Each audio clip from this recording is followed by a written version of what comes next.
আসসালামু আলাইকুম গাইজ, আজকে বিলাতি ধনিয়া পাতা ভর্তা করব। তো চলুন কিভাবে ভর্তাটা করব দেখে নিই। ভর্তার জন্য আমি প্রথমে কড়াই নিয়ে নিয়েছি, দিয়ে দিচ্ছি তেল। তেলটা গরম হয়ে গেছে, এখন আমি দিয়ে দিচ্ছি শুকনো মরিচ। 5টা শুকনো মরিচ দিয়েছি, আপনারা আপনাদের স্বাদ অনুযায়ী দেবেন। মরিচটা এখন ভালো করে ভেজে নেব। ভর্তাতে যে কোনো ভর্তা একটু মরিচটা বেশি দিলে ভালো লাগে খেতে। এখন আমি পেঁয়াজ রসুন দিয়ে দিচ্ছি।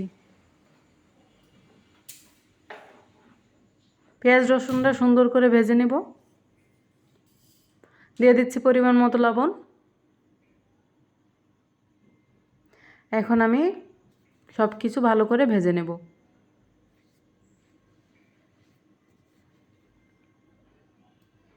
ভাজা হয়ে গেছে, এখন আমি দিয়ে দেব পাতাটা।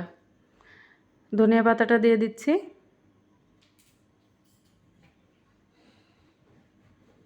পাতাটা আমি বেশি ভাজবো না, বেশি ভাজলে খেতে ভালো লাগবে না।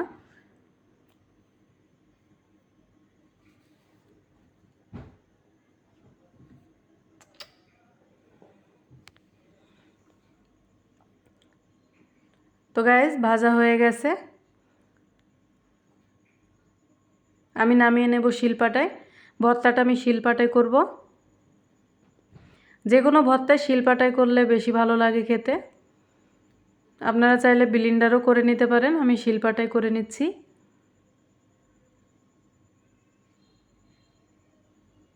সুন্দর করে আমি বেটে নেব।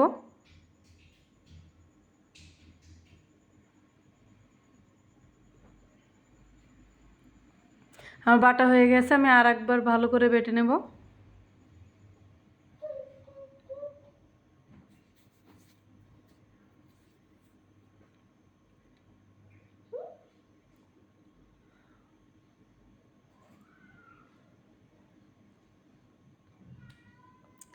বাটা হয়ে গেছে, আমি এখন তুলে নিচ্ছি।